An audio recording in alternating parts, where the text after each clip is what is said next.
అండి ఎవరైతే బాలకృష్ణ గారి గురించి చెప్తాను. ముందుగా అయితే మా ఛానల్ సబ్స్క్రైబ్ చేయండి. 1960 జూన్ 15న నందమూరి తారక రామారావు, బసవమ్మ తారక రామారావు దంపతులకు చెన్నైలో జన్మించాడు బాలకృష్ణ గారు. రామారావు గారికి 8 మంది కొడుకులు, 4 కూతుర్లు మనకి తెలిసిందే.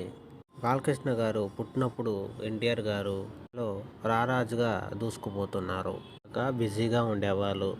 బసవమ్మ గారు పిల్లలను చూసుకునేవారు. బాలకృష్ణ గారు స్కూలింగ్ మొత్తం మద్రాసులోనే సాగింది. తర్వాత ఎన్టీఆర్ గారు హైదరాబాద్ షిఫ్ట్ అవడంతో నిజాం కాలేజీలో డిగ్రీ చేశారు బాలకృష్ణ గారు. 1980లో డిగ్రీ అయితే పూర్తి చేశారు బాలకృష్ణ గారు. బాలకృష్ణ గారికి 19 ఏళ్ల వయసప్పుడు ఎన్టీఆర్ గారు తాతమ్మ కళ అనే సినిమాలో బాలనటుడుగా యాడ్ చేయించారు. ఈ సినిమాలో అన్నతమ్ములుగా హరికృష్ణ, బాలకృష్ణ బాగా నటించారు. ఎన్టీఆర్ తండ్రిగా, భానుమతి గారు తాతమ్మలాగా నటించారు.